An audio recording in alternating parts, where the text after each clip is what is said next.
Mr. Marcos. Yes, we all know that your campaign's theme is unity. And recently, you made a statement on an issue that, would test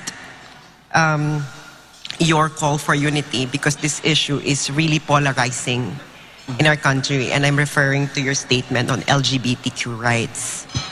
And so my question is, there are a lot of interests that had to be balanced here, especially that even though that we are a secular country, our people, around 80% of our people have really, really strong religious beliefs, and these two things, are always contrary to each other. So my question is, how will you balance the legitimate aim of protecting the rights and welfare of LGBTQ people while at the same time respecting the legitimate interests of religious groups that they can freely pursue their belief on this matter?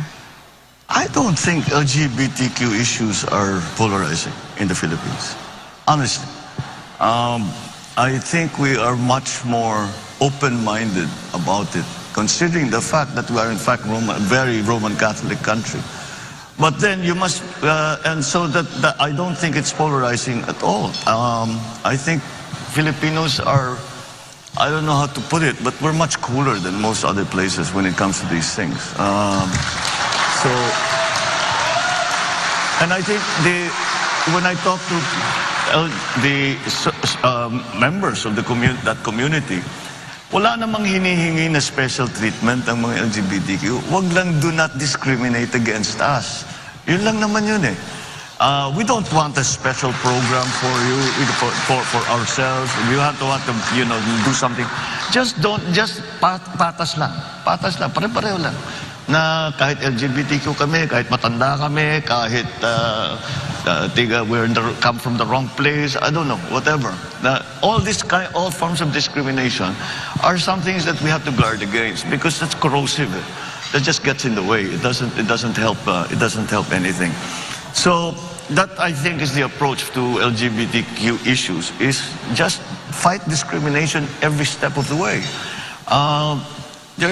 There's a pool of talent in every sector of our society that we need to take advantage of, and so we cannot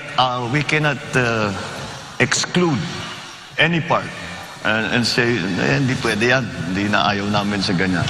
And let me get to the point. I mean, LGBTQ, Roman Catholic, you will say that it's a. What did the Pope say when he was asked about same-sex marriage? Same-sex union. Let me correct myself. Same-sex union. And I think the Pope said it perfectly. Who am I to judge?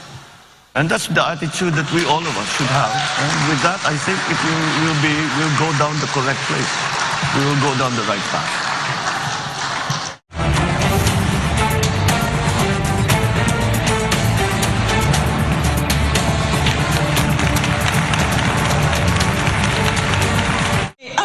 Yes, ma'am. I have a sense that this will be the last time I shall interact with you in a venue like this. So let me introduce something which I have tested in my class on elites in politics. And this involves moving into an area called predicting leadership decision making. So I hope you don't mind if I give you 3 short questions, but they are related to each other. And it will give our people a chance to know you in terms of your leadership style. The first question is, do you think that you're basically an optimist rather than a pessimist? Number 2, do you think you are basically a high-risk taker rather than a low-risk taker? You'll notice the 2 are related. And the third question is, do you think you are Machiavellian? Well, the first question is if I'm an optimist or a pessimist. I'm essentially an optimist. And the reason I'm essentially an optimist, because especially when we talk about the country, we are optimists. I am optimistic because our biggest asset is the Filipino people. And it's not. I try to be very objective about it, ma'am. I have traveled all over the world. I have not met a better people than Filipinos in every possible. Am I a risk taker or not? When it comes to national issues, I am tend towards the conservative only because a mistake will cost so much suffering to so many people. In other words, you have to be very careful with the decisions you make. And it's not something that you do offhand. You think about it very hard. You talk to as many people as you can.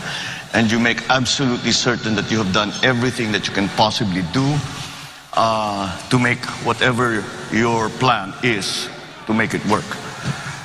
Am I Machiavellian? Well, I've studied him quite thoroughly. And I know very many Machiavellians in my life.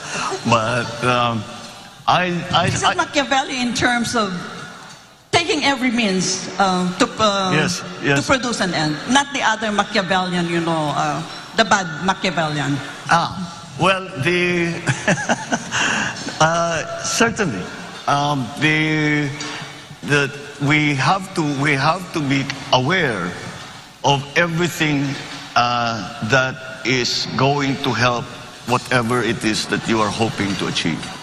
And on a national scale, that means you have to understand very well what the situation is on the ground. Ganito kasi at sitwasyon ng mga tao, eto na ngayon sila. Nasa gitna pa ng pandemya, walang trabaho yung mga yan. Maasa pa rin yan sa tupad, sa IX, etc.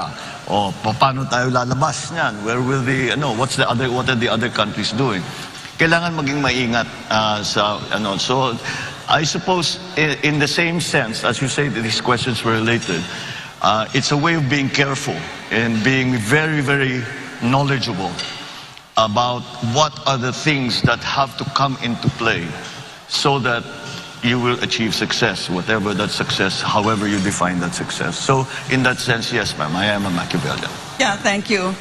In future, if you have time, please come to the university and I will discuss with you. It's called the Operational Code Construct. Thank you very much. Oh, I would love that. Thank you very much. Thank you.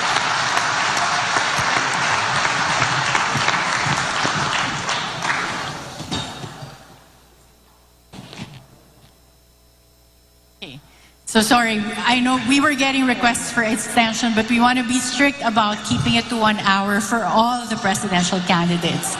So, Senator Marcos, you have the floor for your closing remarks.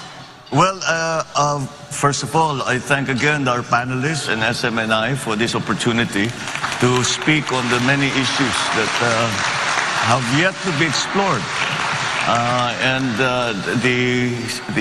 The format as well, I think, is quite constructive. So thank you to SMNI for that. Thank you to our panelists here. I hope to continue to lay out what programs that form a part of the platform, the planks of the platform, for the possibility for the next administration, for the possibilities for the next administration. And that's why such opportunities such as this are very, very important. And I hope that we have been able to impart some of the ideas that I'm examining and trying to put together to bring to the next administration should I be elected to the presidency. So we hope that we continue with this discussion. I hope that people come and think about it. And if they have any ideas, please come and tell us because we need to hear from everyone. We need everyone. That is the cry of the unity team, is that we cannot say that anyone is not needed. Everyone is needed in this effort that we are trying to do to get through the pandemic, to recover our economy from the problems that the pandemic has brought, and to position the Philippines to face the new world order and what will happen in the next few years. So thank you all very much, and thank you for the opportunity. Magandang gabi po sa inyo.